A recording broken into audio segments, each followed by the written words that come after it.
Hi friends, welcome back to my channel. My name is Chandan and जैसा कि friends मैंने इससे पहले वाला वीडियो में बताया था आप लोग को कि कैसे डेटा डिस्क और ओएस डिस्क को एक्सटेंड करते हैं, ठीक है, on Azure cloud for Windows VM. Okay, but इसमें मैं इस वीडियो में मैं आप लोग को लिनक्स वीएम में कैसे डेटा डिस्क और ओएस डिस्क एक्सटेंड करेंगे वो मैं बताने जा रहा हूँ, ठीक है। फर्स्ट ऑफ ऑल, जब भी आप डेटा डिस्क की एक्सटेंड करने की प्लान कर रहे हैं तो आपको वीएम शट डाउन करना पड़ेगा, क्योंकि ये on the fly data disk extend नहीं होता, ओएस डिस्क एक्सटेंड नहीं होता, तो आपको वीएम शट डाउन करना पड़ेगा, पहला कंडीशन।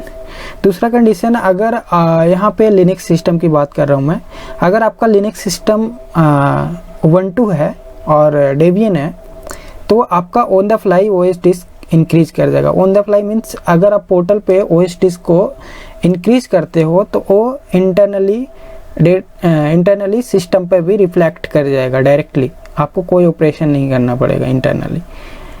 बट डेटा डिस्क की कंडीशन में आपको ऑपरेशन करना ही पड़ेगा, ठीक है, एक चीज़। दूसरा चीज़, दो पॉइंट मैंने बताया कि आपको वीएम शट डाउन करना है अगर लिनक्स है, तो अगर उबुंटू सिस्टम है तो आपका OS disk on the fly increase हो जाएगा इंटरनली भी, जैसे आप पोर्टल पे इंक्रीज करोगे। बट अगर यही आपका सिस्टम रेड हैट और सेंट ओएस है 7.5 और 6.5 जो भी वर्जन है, 8 में उन्होंने अभी अपडेट किया है, ऑन द फ्लाई इंक्रीज हो जाता है। मैंने एक्सपेरिमेंट किया है उस पर, तो वर्जन 8 जो लेटेस्ट वन है उस पर on the fly OS disk increase हो जाता है। एक चीज़, दो पॉइंट हो गया। अब चलते हैं डेटा डिस्क की बात करते हैं। तो डेटा डिस्क जब भी आप एक्सटेंड करना चाहते हो तो इस आपको पोर्टल के साथ साथ इंटरनली भी ऑपरेट करना पड़ेगा, चाहे तो ये सिस्टम आपका उबुंटू हो, रेड हैट हो, या फिर सेंट ओएस हो, या फिर कोई भी सिस्टम हो, लिनक्स का कोई भी फ्लेवर हो, आपको इंटरनली भी उसको एक्सटेंड करना पड़ेगा, ठीक है। तो चलते हैं हम लोग इसको एक्सटेंड करते हैं ओएस डिस्क और डेटा डिस्क। इसके बाद मैं आप लोग को दिखाता हूँ कि कैसे इसको और क्या क्या बेस्ट प्रैक्टिसेस है इसके लिए, ठीक है। तो चलते हैं, इसको मैं अभी जैसा कि देख रहे हैं हम 128 GB है, ठीक है। तो मैं इसको एक्सटेंड करके, हमारा वीएम शट डाउन है, ओके, इसलिए मैं कर पा रहा हूँ। 256 GB करते हैं। ये देखना आप पोर्टल पे, जैसे ही मैं, ये मेरा जो सिस्टम है वो उबुंटू है, तो ये आपका सिस्टम के अंदर भी रिफ्लेक्ट कर जाएगा। ये मैंने ओएस डिस्क को 256 GB कर दिया। ऐसे ही मैं डेटा डिस्क को, अभी 128 GB है, ठीक है, इसको भी मैं 128 से मैं इसको सीधे 512 कर देता हूँ, ठीक है। मैं 512 GB डेटा डिस्क को एक्सटेंड कर दिया और ओएस डिस्क को 256। अब वीएम को स्टार्ट करते हैं और लॉगिन करते हैं, ठीक है। तो ये मैं वीएम को स्टार्ट कर रहा हूँ।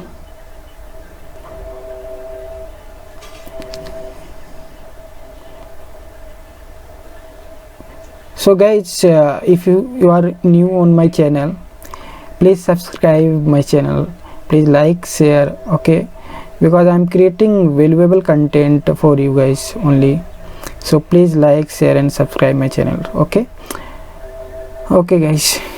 So as we can see, our system now it's running, so just I am going to connect it, okay, and I am going to show you how we can extend data disk in Linux, okay. So I'm just connecting.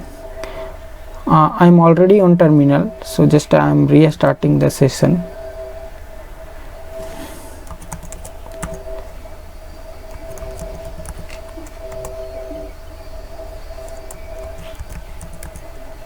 I'm passing the credential. I have successfully logged in, and just I am increasing the font so you can, just I'm giving this 16. It's visible. So guys, just I'm switching to root.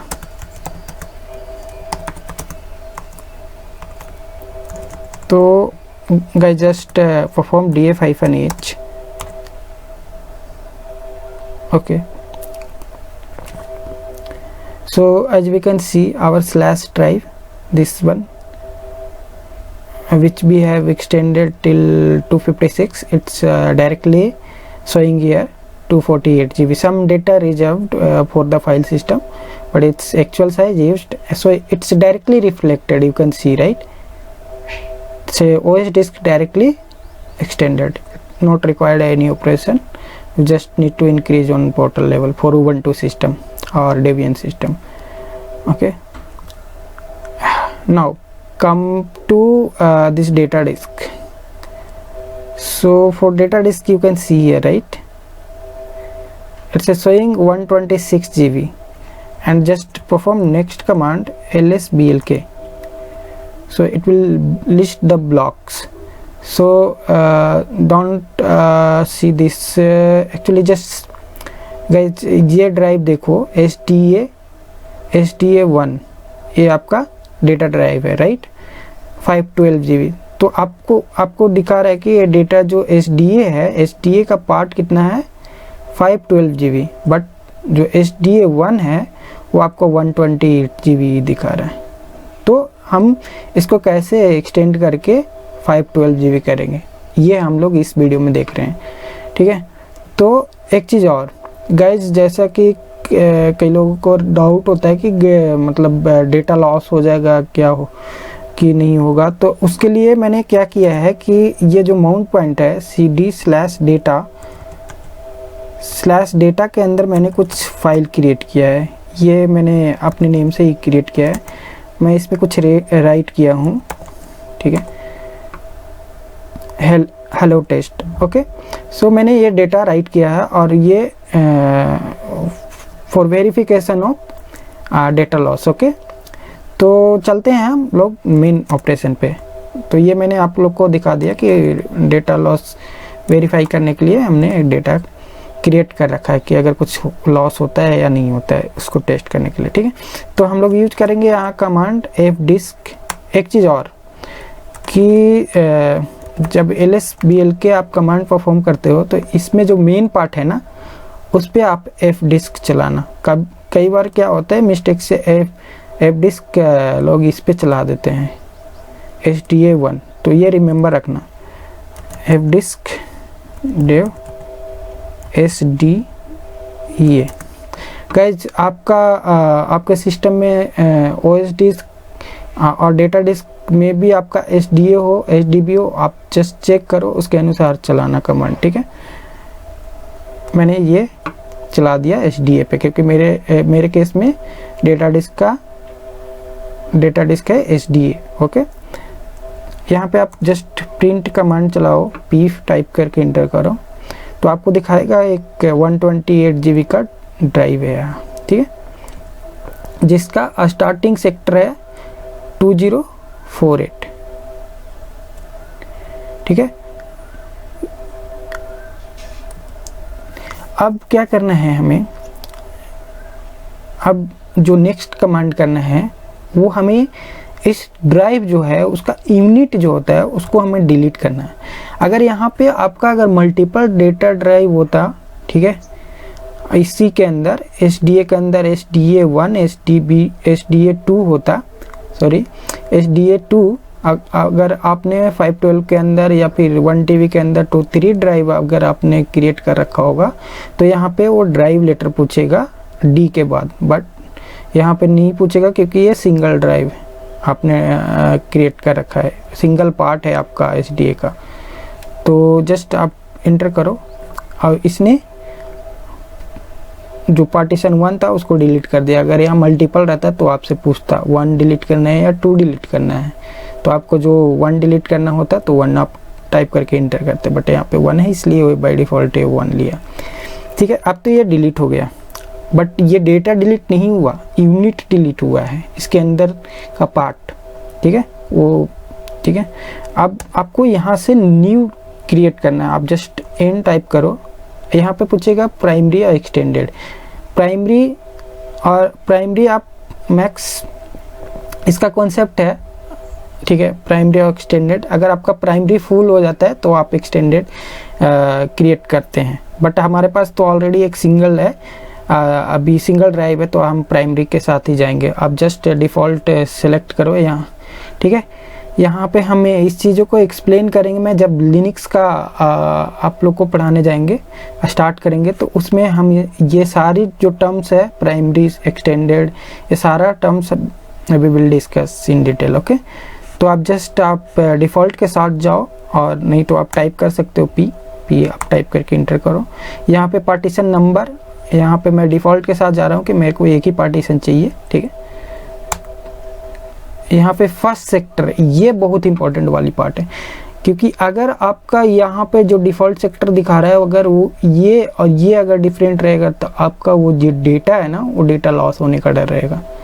क्योंकि ये sector suppose कर लो यहाँ से start हो रहा है और आपका डिफ़ॉल्ट वाला कहीं और दिखा रहा है, तो डेट्स मीन्स कुछ ना कुछ। ये वाला पार्ट कब आता है, जब जीपीटी का आप करोगे ना, जीपीटी पार्टीशन से, तो यहाँ पे जैसे आपका ये आईडी दिखा रहा है ना, यहाँ पे आपका जीपीटी दिखाता है।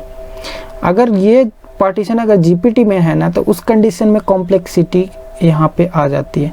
तो आप अगर आपका ये जो आईडी है और ये टाइप है, अगर 83 लिनक्स आपको दिखा रहा है, तो that means you can follow this steps. अगर आपका यहाँ पे जीपीटी, ठीक है, अगर दिखा रहा है वो आईडी, अगर आपका डिफरेंट दिखा रहा है, तो आप का सिनेरियो बिल्कुल डिफरेंट होगा, उसका बिल्कुल प्रोसेस अलग है।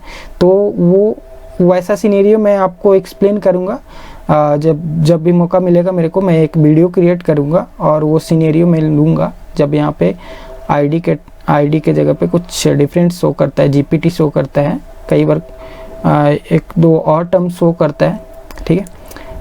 तो वो पार्ट मैं बाद में लूँगा, करेंटली मेरे पास वो सिनेरियो नहीं है, तो मैं वो दूसरे वीडियो में मैं एक्सप्लेन करूँगा। बट अभी चलते हैं इस वीडियो के। तो ये आप चेक कर लेना कि 83 लिनक्स टाइप रहेगा MBR में, ठीक है। जो पार्टीशन है ये एक्चुअली MBR में जो पार्ट है, अगर जीपीटी रहेगा तो उसका प्रोसेस बिल्कुल डिफरेंट है, ठीक है। तो ये फर्स्ट सेक्टर हम यहाँ पे सिलेक्ट कर लेते हैं डिफ़ॉल्ट, क्योंकि ये है, आप दे भी सकते हो साइज ये, और नहीं भी दे सकते हो। मैं डिफ़ॉल्ट के साथ जा रहा हूँ, ये मेरे को लास्ट सेक्टर तक लेना है। अगर आपको पर्टिकुलर साइज तक ही लेना है, जैसे 128 है, ठीक है, तो आपको मान के चलो कुछ पार्टीशन बचा के रखना है, तो आप यहाँ पे साइज दे सकते हो जीबी में, ठीक है। मैं डिफ़ॉल्ट के साथ जा रहा हूँ। एक चीज़ यहाँ पे ये जो पूछ रहा है पार्टीशन, ये वार्निंग है एक तरह का कि 64 सिग्नेचर है। यहाँ पे guys remember you go with no, क्योंकि इसका यूज केस बिल्कुल अलग है। जब आपका ड्राइव अगर आप फ्रेशली यूज कर रहे हो, न्यू ऐड कर रहे हो, या फिर आपको पूरा फाइल सिस्टम चेंज करना है, 64 से XFS लाना है, तो आप उस पर रिमूव करके फिर से फाइल सिस्टम राइट कर सकते हो। ये चीज़ें होता है, बट यहाँ पे हमारा केस बिल्कुल अलग है, हमारा डेटा ऑलरेडी एग्जिस्टिंग है, तो आप बिल्कुल नो के साथ जाओ, यस श्योर कर लो, ठीक है। आप यस, मैंने यस करके भी देखा है, उसमें कोई लॉस नहीं होता है, बट आप इसका यूज केस बिल्कुल सिनेरियो जो है ना अलग है, तो आप इस पे फोकस मत करो। आप जस्ट रिकमेंड कर रहा हूँ मैं कि नो के साथ आप जाओ, ठीक है। एंड देन जस्ट राइट, ये हो गया आपका डिस्क। अब जब अब LSBL के आप फायर करोगे, तो आपको दिखाएगा जो डेटा डिस्क है वो 512 यहाँ पे आ गया, बट इवन वो साइज आपको वहाँ पे दिखा रहा है, बट जब आप DF-H करोगे तो ये आपको /data पे नहीं शो होगा, क्योंकि ये रिफ्लेक्ट नहीं किया है, ठीक है। इसको हमें रिसाइज करना है अभी, तो चलते हैं इसको रिसाइज करते हैं। रिसाइज के लिए हमारे पास कमांड है। फर्स्ट ऑफ ऑल जब आप रिसाइज कर रहे होते हैं तो आपको दो चीज़ चेक करना है कि फाइल सिस्टम क्या है, इस पार्टीशन का टाइप क्या है, ठीक है। ext4 के लिए रिसाइज टू FS है। अगर यही XFS रहता तो आपको GrowFS कमांड यूज़ करना होता, ठीक है। यहाँ पे मैं रिसाइज टू एफएस यूज करूँगा, रिसाइज टू एफएस। एंड कौन सा पार्टीशन करना है, इस वाले पार्टीशन जो स्लैश है ना, स्लैश डेटा, वो किस में है, HTA1 में, तो आपको उसको देना है dev HTA1। अब ये रिसाइज कर रहे हैं, ठीक है, ये रिसाइज हो जाएगा। उसके बाद आप जब df-h कमांड चलाओगे तो ये आपको दिखाएगा स्लैश डेटा पे 512 GB साइज आ गया, ठीक है। तो जस्ट देखते हैं कितना टाइम लेता है ये रिसाइज होने में। एंड एक चीज़ और, जो रिसाइज का ये जो टाइम लेगा वो आपका साइज पे भी डिपेंड करता है, तो मुश्किल से 1-2 मिनट लेगा। ओके, तो ये हमारा रिसाइज हो गया गाइस। अब जब हम df-h कमांड चलाएंगे, जैसा कि मैंने पहले बोला था, तो आपको ये दिखा रहा है ना 54, कुछ डेटा मतलब फाइल सिस्टम के लिए रिजर्व करता है सिस्टम, इसलिए 504 दिखा रहा है। ओके, ये हो गया हमारा रिसाइज। आपको कुछ नहीं करना है इसके बाद, ये डेटा ऑलरेडी परमानेंट माउंटेड था, ठीक है, आपको कोई ऑपरेशन नहीं करना है। हाँ, एक चीज़ और वेरिफिकेशन करना है, जैसे आप लोग का कमेंट आता है कि सर इसमें डेटा लॉस होता है क्या, तो डेटा लॉस के वेरिफिकेशन कर लेते हैं। चलते हैं स्लैश डेटा में और वहाँ पे जाते हैं, उसके बाद ls-l करते हैं। आप मेरे नेम से एक फाइल क्रिएट किया हुआ है और इस फाइल के अंदर कुछ डेटा राइट किया हुआ था, वो डेटा भी हम लोग चेक कर लेते हैं, hello test. So guys, as we can see, there is no loss happen, okay, data loss is not there। तो गाइज यही था इस वीडियो का मोटिव, और यही मैं बताना चाह रहा था कि कैसे डेटा डिस्क को एक्सटेंड करते हैं लिनक्स VM में। OS डिस्क का मैंने एक्सप्लेन कर चुका हूँ कि अगर Ubuntu है तो आपका ऑन द फ्लाई हो जाएगा, जस्ट पोर्टल पे आप एक्सटेंड करो, इंटरनली ऑल्सो हो जाएगा। अगर आपका रेड हैट और CentOS है तो इसके लिए मैंने कुछ वीडियो क्रिएट कर रखा है मैं अपने चैनल पे, आप जाके देख सकते हो, ठीक है। CentOS के लिए क्रिएट कर रखा है, आप जाके देख सकते हो उस वीडियो को। तो that's all guys in this video, so please like, share and subscribe, and that's all guys, thank you for watching।